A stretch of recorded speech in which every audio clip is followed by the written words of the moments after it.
You're watching Fired Up, and here's what we've got coming up. Somebody was looking in the window, saw that she was clearly in danger. They went in, they did their own tactical entry, and somehow the suspect wound up shot to death. Maybe it wasn't perfect, but it was defense of others.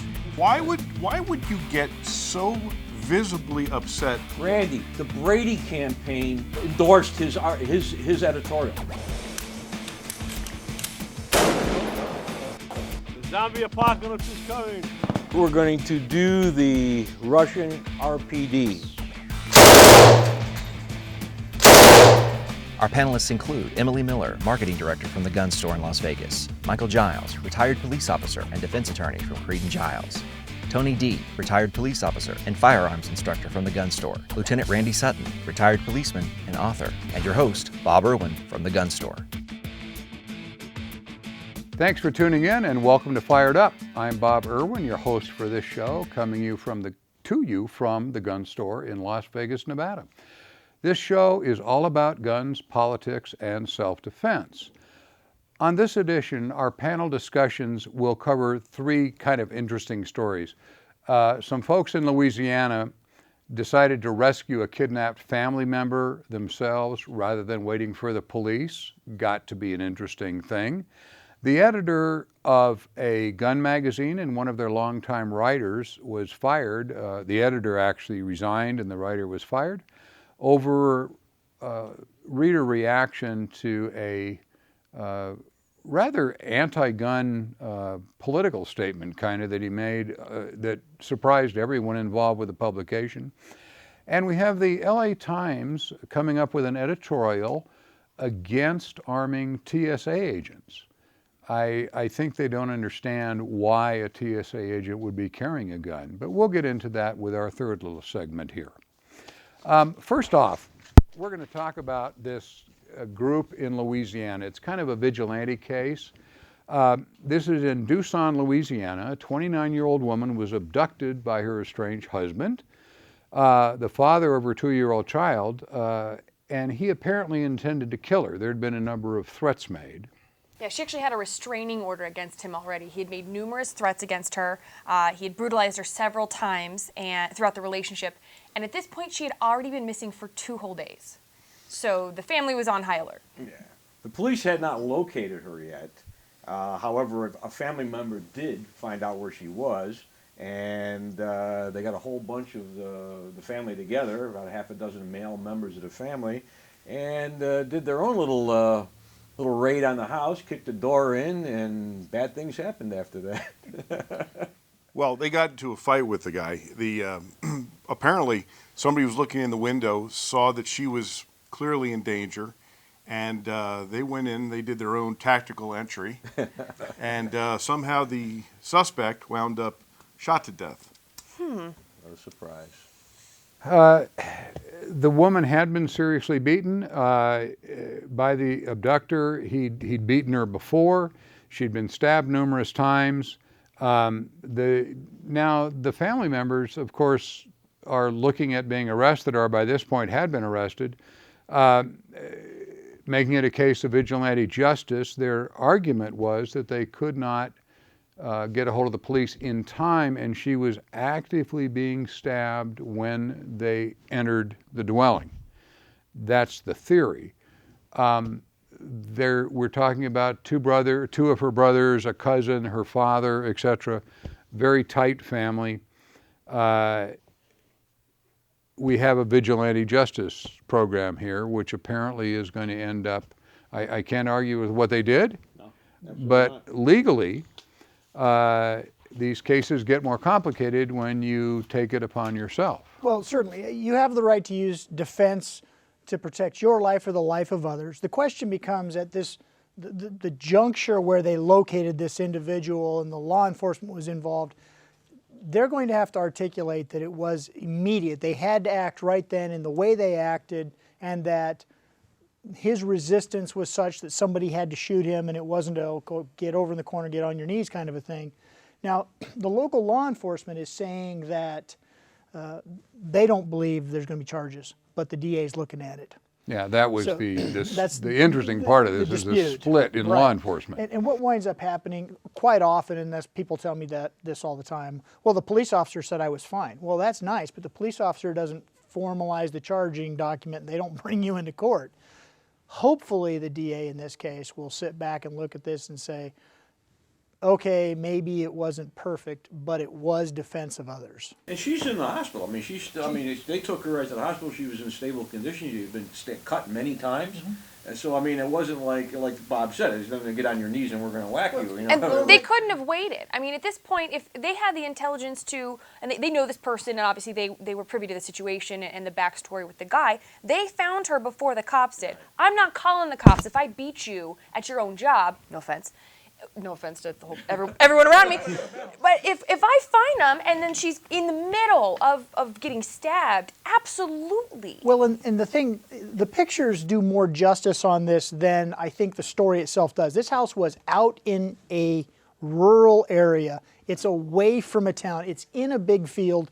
Law enforcement actually, when they arrived, they tactically approached the house not knowing what they were going to find inside.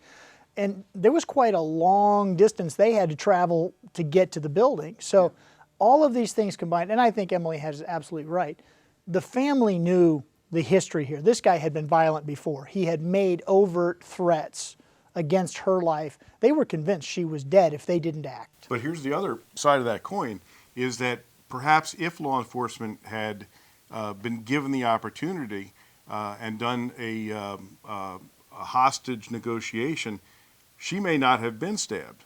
You know, this may have come out a completely different way through a negotiation. Well, I don't think so, because he was stabbing her actively when the family got there. Well, that's the story. That doesn't She necessarily had mean. But he has a wounds. history There's of no law violence, too. enforcement there, and she has wounds all over her body. I'm going to go with he was doing her harm when they kicked in the door. I have no problem with it. I mean, the fact of the matter is, if those were the facts as they really occurred, then of course they have a right to defend her, and they have a right to kill that guy, as well it should be. What I'm just pointing out is that that hostage negotiations have come much further in this day and age than they were, 20 years ago, and very often they lead to somebody not getting hurt and not getting killed. And then that's a reasonable position on that issue, but this is a rural community. What are the odds they have a trained negotiator who can roll out there in a timely fashion and handle this? Well, and also they didn't actually call the police right then. They called the police later, and the police report said that we arrived later in the afternoon and discovered his body full of gunshot holes in the house. They made a tactical entry. Louisiana justice. And discovered there was nobody there but the dead guy. So there was some dwell time, which may be caused by the fact the police couldn't get there. It may be that they just didn't call. Well, and when they did call, they said that they had used force against the guy, but no one said he was dead. I don't know that they knew he was dead. Maybe he wasn't dead when they carried. The picture of her being carried from this house is heart-wrenching. Yeah. She is clearly traumatized. She is bleeding, and her uncle is carrying her in his arms across this field to a personal vehicle to get her to the hospital. You know, that photograph And she'd already tells the endured whole 2 days story. of this. Right. 2 days of being She'd been tormented. gone for 48 hours when this took place. Right. And this also demonstrates that how ineffective some of these orders from the court are. I mean, she already had a restraining order against him, and as you said, she had been violated in the past by this guy, and sometimes there's just no teeth to these restraining orders. To a great degree, restraining orders are just like gun-free zones. They only stop the people who are going to abide by a judge's rule. Right. And like with your negotiation comment, sure, that could work for a lot of people, but this guy, most people would tell you, don't beat a woman. I'm just saying, you guys would probably, tell your friends it's not okay. And also, if he was going to listen, the warning would have been the restraining order. He's not going to listen to negotiators at that point, in my opinion. I mean, if he's like this intent on beating her and walking straight through this restraining order, there would have been no negegotiation had. Her family had to murder her. Well, I think Sorry. in essence, justice was done. And this guy was, a violent offender. He did horrible things to this woman, and the justice that somehow came his way I don't think anybody can argue with. Well, the problem you can't, and you know, none of us are for mob rule on this panel, but there are times, you know, I hate to coin the phrase, you got to do what you got to do, and if this was your family, Sure. you know, you'd react the same way, and I would react the same way, saying, we all realize what we're about to do is illegal, and you go do it and hope for the best, because the object is to keep her from getting killed, and this is a choice that these guys are making. They knew the problem. At the end of the day, when the option is either doing what you have to do or watching someone die. I don't know any of these people, but based upon what they did, I bet you dollars to donuts they would all stand up and do it again under the exact same circumstances. Charged, not charged, they wouldn't care. Got to feel sorry for the kid though, because now, I mean, even though the guy who died was his That father, was the kid's father. Yeah. and now, you know, now he's going to grow up without a father because of, I mean, his father was a dirtbag or whatever, beat his mother. But, you know, you still got to look at that part of it too. And it's a tragic thing no matter what. I mean, but, you know, Mom or Uncle Bill shot, you know, Daddy, and, yeah. If you decide to take the law into your own hands, there are going to be consequences. The sheriff did not prosecute. His investigator said it appeared legal to him. The county prosecutor disagrees, and we'll see what happens. We'll be right back. More discussion on guns, politics, and self-defense when we come back on Fired Up. Why would you get so visibly upset? Randy, the Brady campaign endorsed his editorial.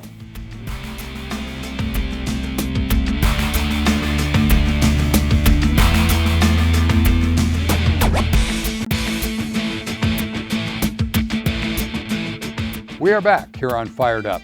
The discussion is all over the gun press about a longtime columnist for Guns and Ammo. His name is Dick Metcalf.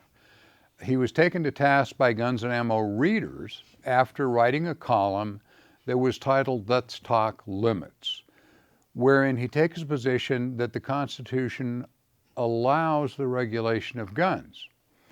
I want to do just a little background here before we get into the discussion.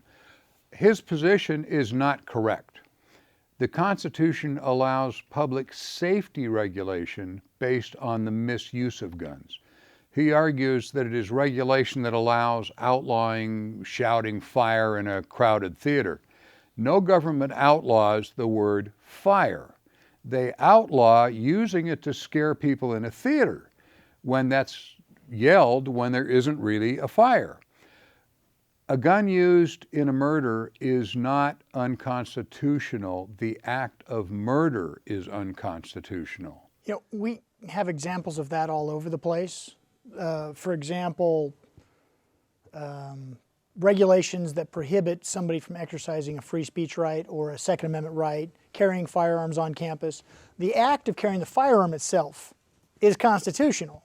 There's a statute that there's open debate whether it's constitutional or not. It hasn't been taken up to the courthouse, but having a firearm with you, carried with you, is specifically protected by the Constitution, and the courts have now recognized that under recent decisions, Heller and McDonald decisions. Correct. He's confusing a regulation of guns with a regulation of crime. You know, I've been a subscriber for Guns and Ammo, I think, since I was a kid. I mean, honest to God, I read it every month. I still get it. And when I opened up this issue, and I go right to the back page, there it is on the back, and I read this, I'm saying, is this one of our guys? This is Dick Metcalf. He's been around for years, and I thought he was on drugs or something. I couldn't believe it that he actually wrote that. Here, and I'm saying, this can't be Guns and Ammo. I had to look at the front of the cover to make sure it was the right magazine. I mean, he's saying 16 hours required in Illinois to get a CCW. And he thinks that that's a reasonable regulation. You know, as a firearms instructor, okay, 16 hours, I believe, people should have training, right? And I believe me, there's a lot of people that come through our class that I'm thinking, this guy really needs more, And I tell him, I said, you're not that up to par, and you really should practice, and we really stress upon it, and you should know how the gun works and everything. But for the government to mandate, to require 16 hours for a constitutional right to keep and bear arms, hold on a second. All this guy was doing was trying to generate a discussion. That's what writers do. All right, Guns and Ammo magazine is probably that is the standard of the industry. Okay, it That doesn't is mean the it's most propaganda. That is, well, I don't think it is propaganda, but I'm saying that magazine is the standard. That is the ultimate highest level of gun. I mean, all the manufacturers advertise in it, all of the writers. It's it's basically not a lot of hunting in it. It's basically guns and ammo. And for him to come out with this particular statement, I think is outrageous. I couldn't believe it. I was ready to call him up and cancel my subscription. At the point you know right what? there. That's what wound up happening. The editor came out later on, online and in public and on TV shows actually, and said, look, I thought it was going to generate a conversation. Perhaps we could have handled it better. But in the end, I believe that this was Dick Metcalf's personal opinion about the current state of the debate on regulation and what one side of the political aisle likes to call reasonable restrictions. There are no reasonable restrictions on the Constitution. And, you know, he's got an editor. Exactly. I mean, what was the editor's job? This is the editor of Guns and Ammo that didn't I mean, I've written for magazines, and the editor, if he don't like it, he'll come back and do it. Why would you get so visibly upset over someone's opinion that he just writes down, and you can either take it or you can leave it or you can... Randy, the Brady campaign endorsed his editorial. I mean, when you get the enemy, and let's face it, I don't care. They're the enemy, right? And when they say, oh, this is a great article, something's wrong. Let me tell you where it would be different. If Sarah Brady had written this article and the editor of Guns and Ammo had said, well, we don't normally do this, but we want to foster open debate. Sarah asked us to run this. We're going to run it. The outcry would have been much less because Dick Metcalf is, for lack of a better phrase, we use it all the time, a gun guy. He's been in the industry as long as any of us can probably remember reading him. And the crazy part is this isn't the first time a writer has gotten himself sideways with the gun-owning public. About 20 years ago, I guess, 15 years ago, another writer named Jim Zumbo, who made this statement in print that he didn't think AR-15s had any place as hunting rifles or sporting rifles. He didn't see what the problem was with banning them for civilian use. He lost his livelihood over that for a very long period of time. Same thing's likely to happen to Dick Metcalf and the editor of this magazine. All I'm saying is that it seems like overkill to fire two people who have apparently been outstanding in their field for years and years, and suddenly, I don't really like what he just wrote, so you're gone.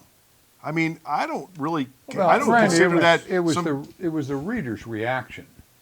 Okay. It wasn't the editor saying, oh my God, we got to fire this guy. It was the pounding he took from his readers and his advertisers. It's not a free speech issue here because Guns and Ammo takes a position on guns. The publication is dedicated to guns.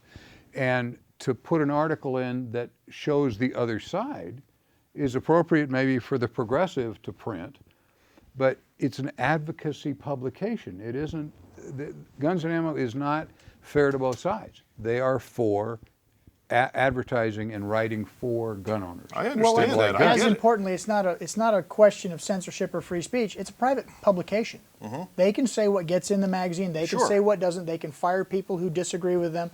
You know, the funny thing about this is, and Tony was talking about it to a great degree, some of the things he was talking about were the amount of training and fees and fines required to buy certain firearms.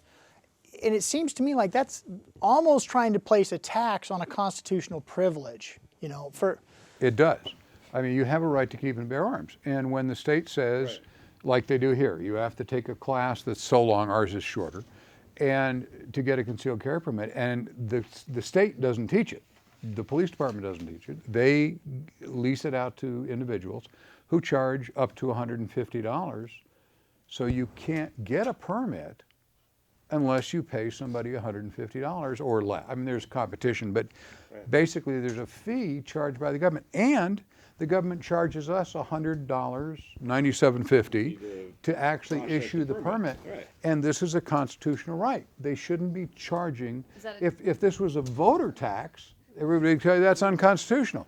And I understand that, and I also understand that there are states like Vermont, Alaska, Arizona, Wyoming, that they're called constitutional carry. Absolutely. And they don't have any regulations, and very often if I'm correct, their crime rates are actually lower because they have the ability to carry their firearms. And I get all that. I understand that, and I agree with that. I'm just saying that, if a guy performs stellar work for many years, and then he does something that you think is not in the best interests of your magazine, is it fair? Is it right?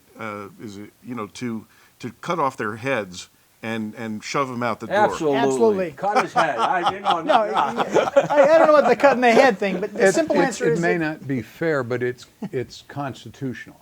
I'm not talking about constitutionality. If this guy causes their advertisers to walk away, Right. then he did something to cause the advertisers to walk away. He shouldn't have written the article. If I want to read drivel like this, I'll open up any newspaper. This is one of the guys who walked away. And it's an economic thing. If I have an employee here who does something like that I makes handle the the gun marketing. store If I say look something that bad, is wholly anti-gun or something that is against the basis and the philosophy of the gun store, I'm probably not going to have a job because I am there under the pretense that I believe and I subscribe to this cause. And I don't know how many people subscribe to Guns and Ammo magazine. There are a lot of competition, lots of competition, but if even 10% of them do what Tony was going to do, which is send them a letter saying, don't renew my subscription, in fact, stop mailing me your rag, it would be financially devastating to that company. I get that. I understand that. I just think when I think of compassionate leadership, and this guy apparently was both of them were apparently very, very good at what they did.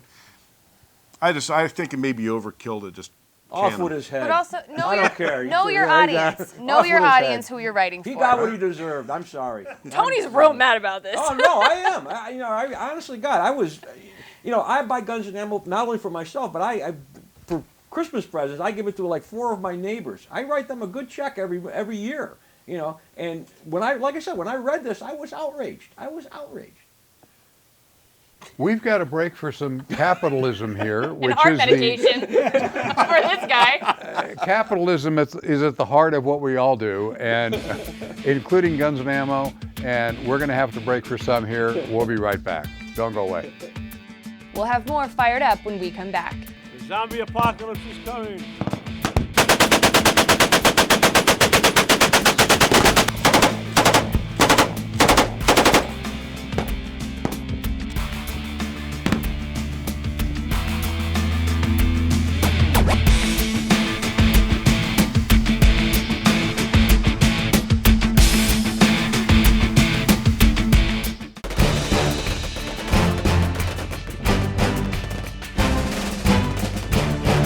Hi, this is Tony with the gun store in Las Vegas. We recently returned from the Big Sandy machine gun shoot in Wickiup, Arizona.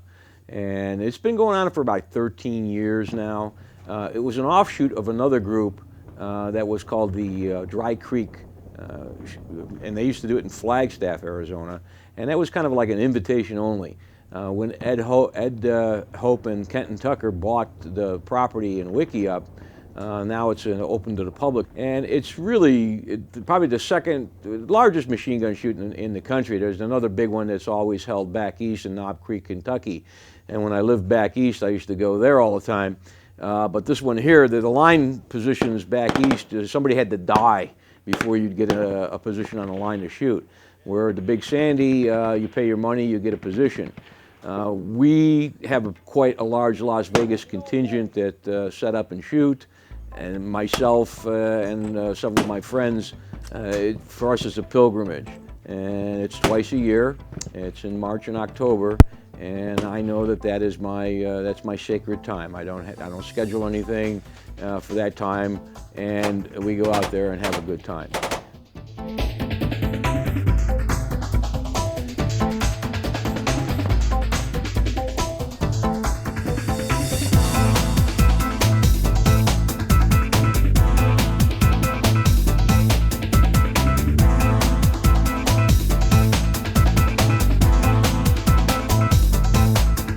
Zombie apocalypse is coming.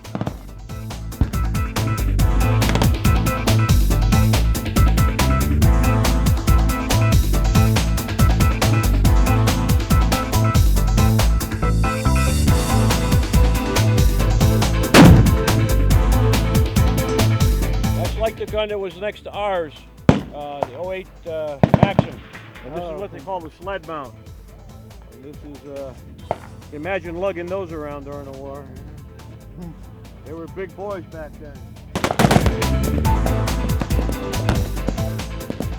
They put out a wide variety of reactionary targets. They call them reactionary targets. Actually, it's dynamite. And when a bullet hits the dynamite, it goes off. And they put out barrels, steel gongs. There was one steel target that they hung off the side of a cliff that was over almost a mile away, which was very, very good with the 50 cal. We were hitting with the 50 cal. We even dialed in a few of our sniper rifles. You see a couple pictures of our guys shooting off the bench with a scoped 308, and we were hitting that target quite regularly. One of the guns that was right next to us also in our group was MG42, which has a unique story behind it. An elderly gentleman came in the store a couple years ago and says, "I've got this MG42 in the trunk. Are you guys interested in buying it?" And I says, "Is it illegal?" He said, "Yes." He said, "Actually, I had the capture papers from World War II where he got it." He showed it to me. I couldn't believe he had it in the trunk of the car. And I immediately called up my friend Lee Chavez, who's been looking for one forever. And I said, "If you're interested in a genuine World War II bring back MG42, I got the guy right here." And I think the guy didn't hang up the phone before he was coming through the door. So he ended up with that.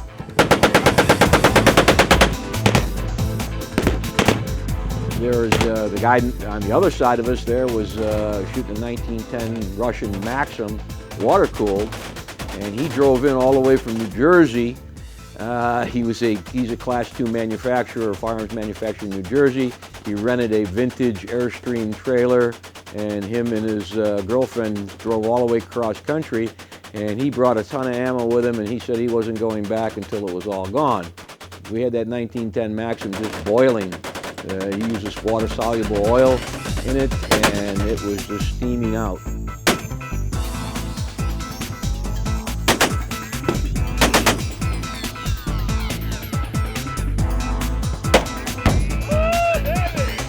One of the other ones is the M249 saw that I was shooting off the tripod.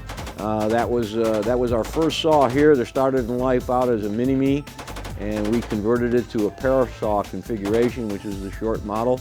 And that was a lot of fun to shoot. And you see that one scene there where the barrel's smoking. I just changed the barrels on it and put a brand new barrel that still has some oil on it, and you'll see it smoking. Very neat, very dramatic photos that you see there.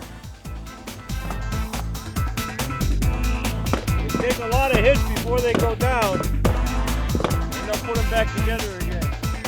It's fun shooting at the airplanes. When we first started with the airplanes, they were quite hard to hit. And as the years have progressed, the guys there have really gotten used to it and have done a hell of a job in taking them down. And in fact, at night, when you're shooting tracers, they'll put the glow sticks on the planes, and we'll shoot at them with tracer. And it's amazing. You know, it's like skeet shooting. If you're a skeet shooter, you could probably be pretty good at shooting airplanes. Big lead in front of it and swing in. I know that the EOTech sight on on the saw is sighted to shoot way in front. And so after a while, you get pretty used to it, and you can take them down pretty well.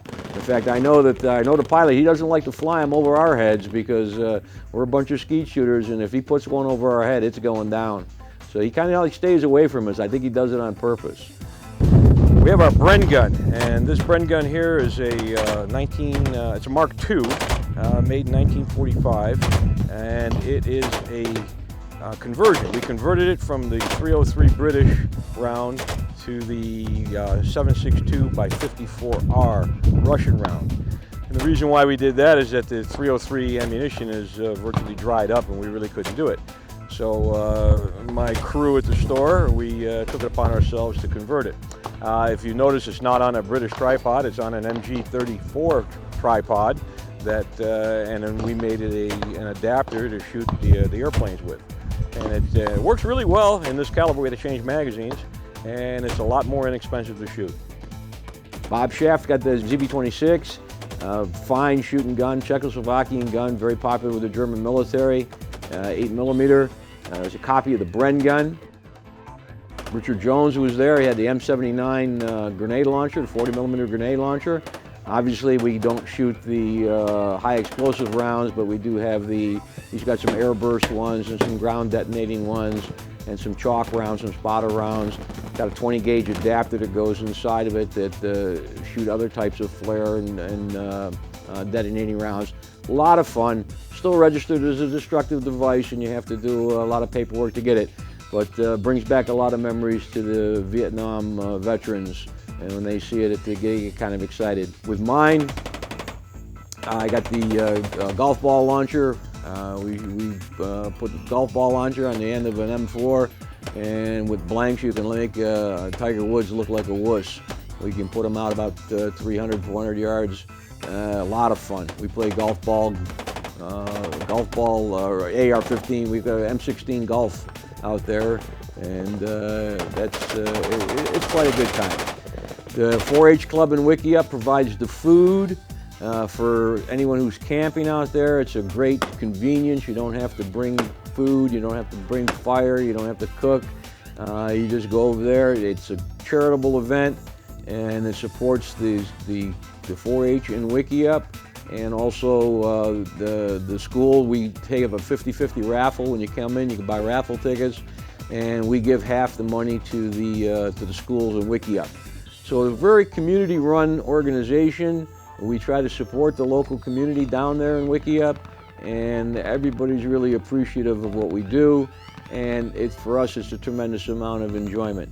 I know that on the line there are guns there that you will never see anywhere else. There are some amazing pieces of history out there. I've seen a couple extremely rare guns out there. And a few things, and I've been around in guns all my life, and I'll tell you, there's a few things on that line that I didn't even recognize. So it's always amazing to see what could come out of the woodwork with some of these. It's a lot of fun. It's amazing that at night after the ceasefire, everybody sits around the fire and talks, and up till a little bit in the wee hours of the morning. It's a great time. I wouldn't miss it for the world. We're going to do the Russian RPD.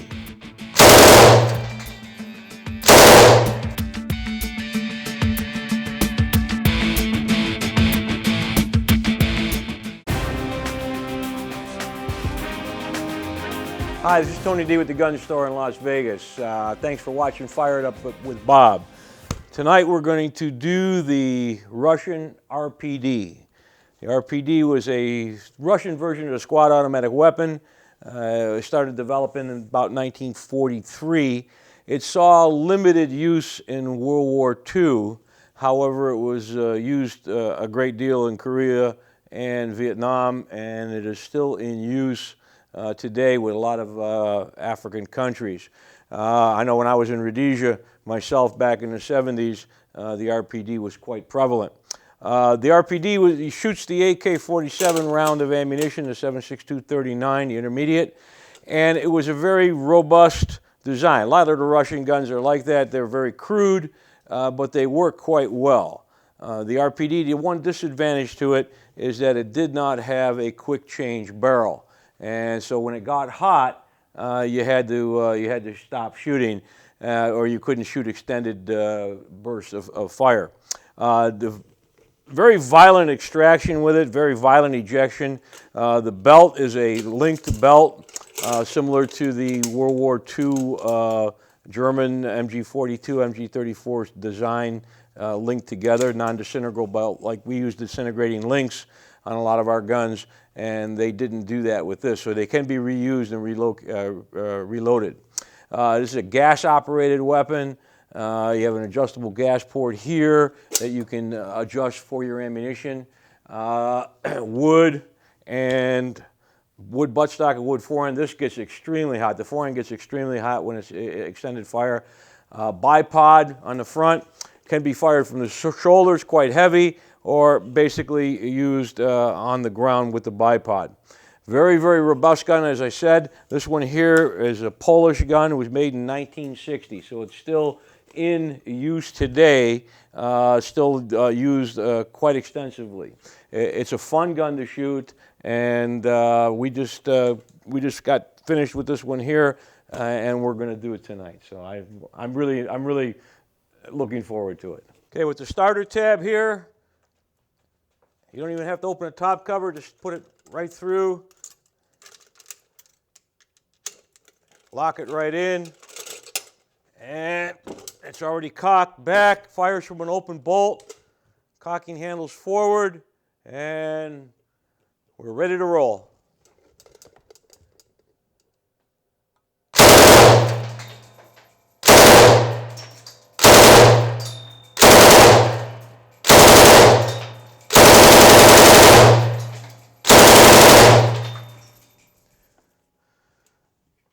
And that's it. Gee, my job is tough. Great gun, fine shooting weapon, very smooth, enjoyable.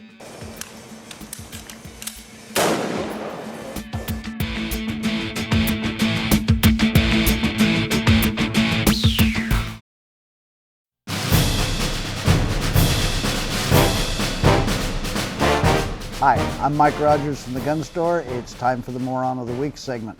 We try to show you people being unsafe so that you won't. Better ways to do things, seek good instruction. 10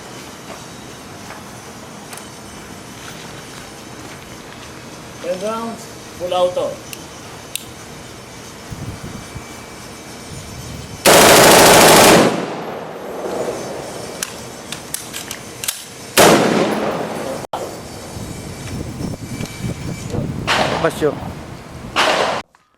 All right, that young man was using the full auto version of the AR-15. This is the most popular rifle in the United States. Good rifle, good technique will make it safe. He thought he was operating correctly. He shot his last round. He failed to put the weapon in safe. He removed the magazine. He cleared the chamber by bringing the bolt to the rear. Standard technique, except for the fact that there was still a round in the chamber. It failed to extract. If he had the firearm on safety, as he should have as soon as he came off target, or if he had not placed his finger on the trigger, which he did, he would not have had the negligent discharge. Luckily, he kept it pointed down range at all times and operated the gun and didn't have a disaster. Remember, when you call the police and tell them that a person has been shot and they need to come, they're not going to know necessarily who shot who or what the situation is.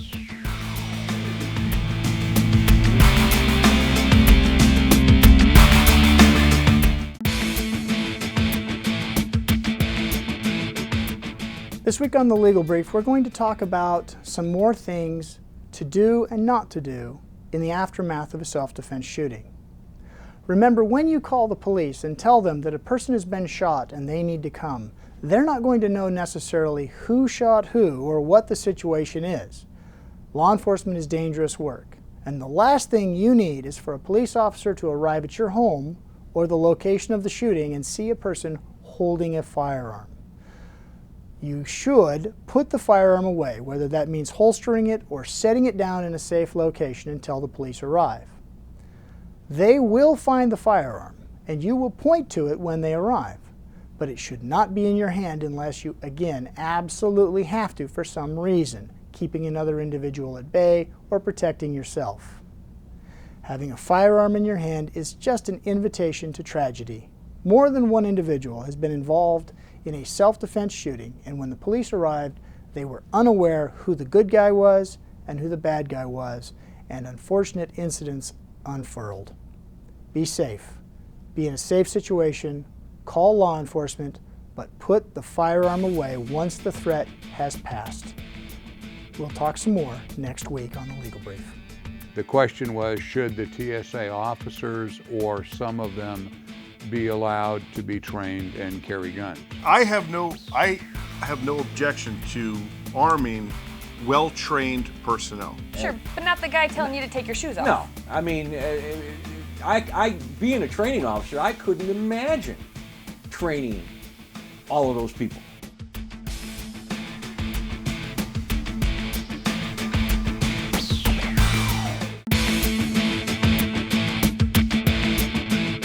We are back here on Fired Up.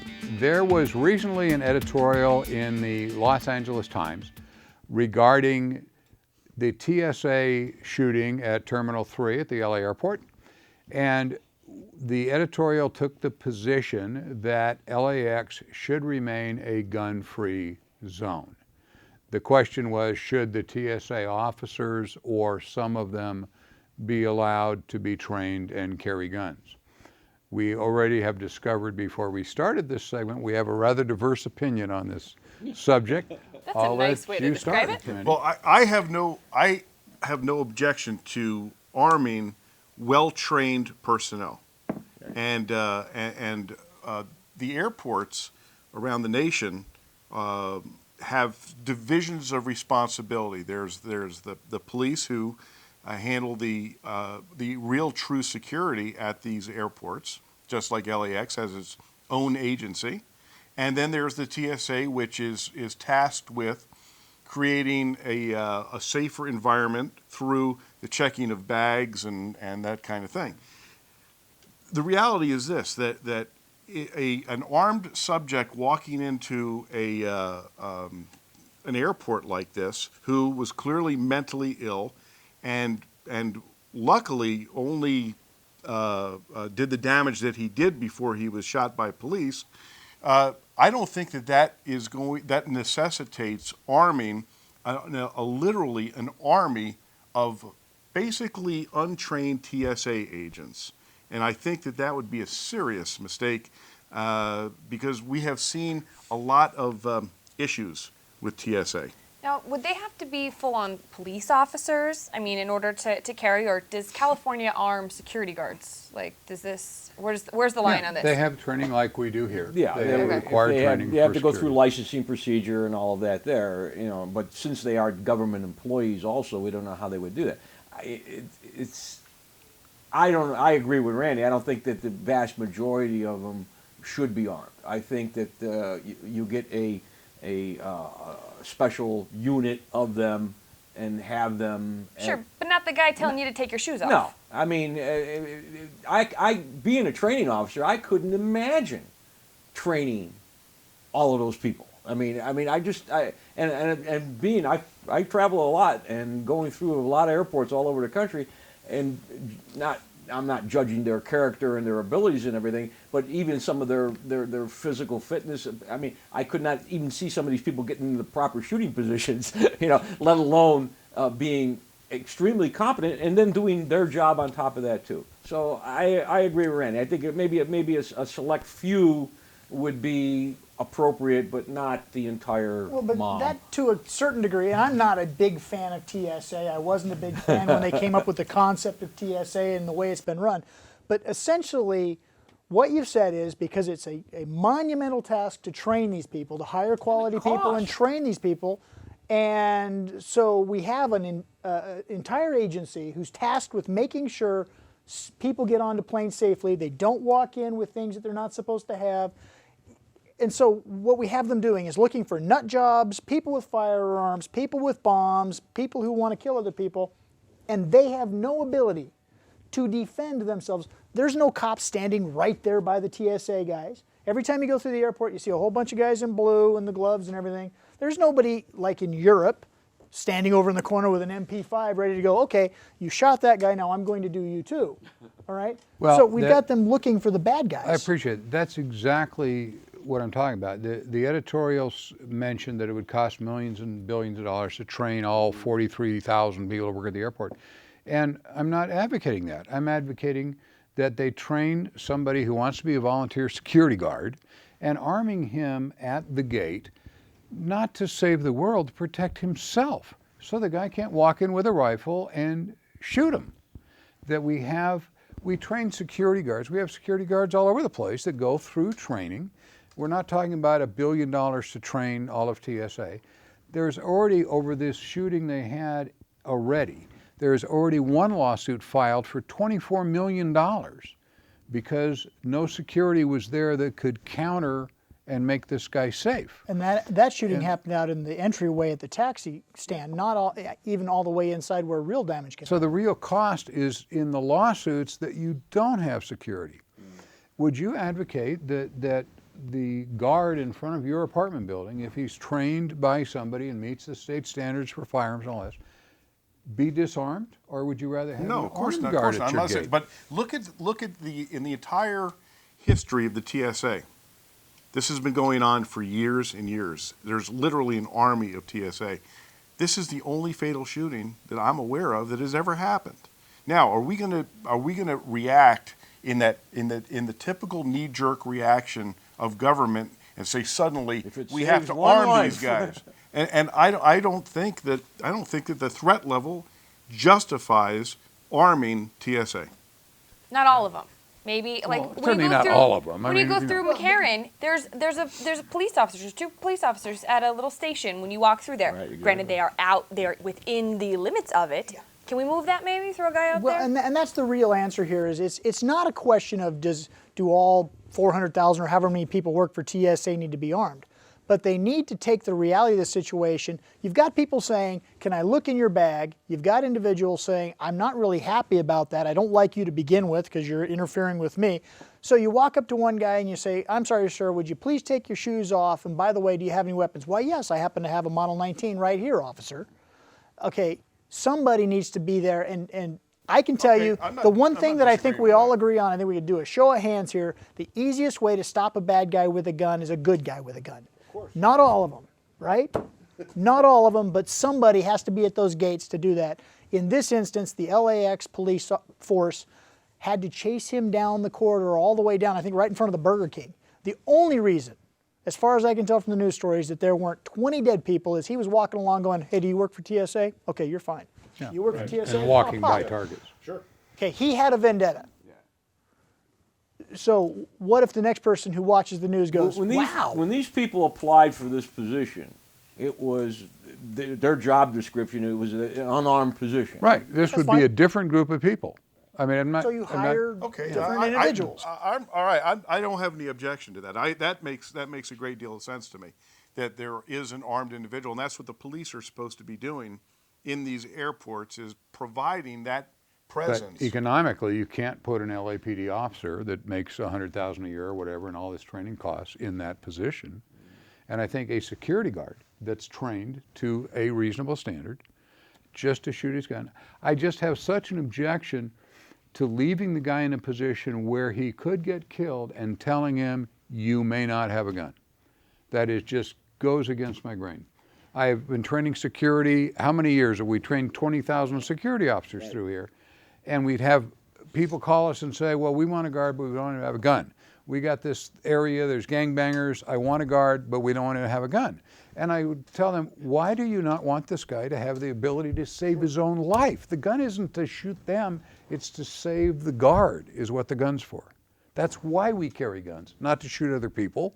But the guard is to put save in us. danger. He's put in questionable He's situations. Placed in a situation where everybody's mad at him. An airport isn't necessarily inherently evil and where crime is happening up until this point. This hasn't been proven to be Right, such but a... we've put them in a uniform with a badge and apparent authority to control other people's lives.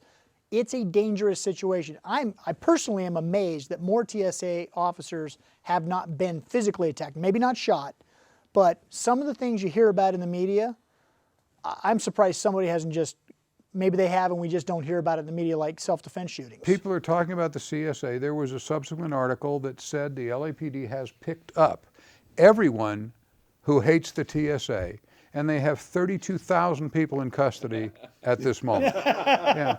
There is a lot of, I mean, they're an unpopular group, you know, and they're going to be because their job is to annoy people.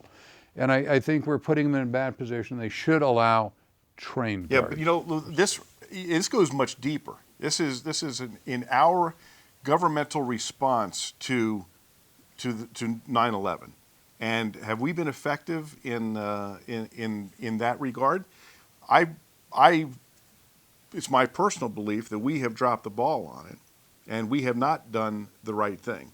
We have not done what the Israelis did and made their airlines safe through true profiling and good investigative technique, and they've done it right.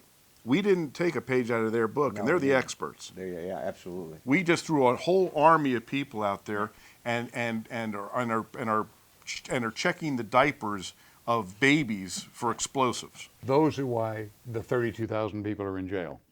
That's the one everybody hates. But it ain't all of them. I like you guys. We'll be back. Oh, no, we won't. This is our last segment on this show. Boy, that went fast. Yes. We're here. We are here every week at this same time. Please tune us in again, and we'll be back next week. Same time, same station. Thank you.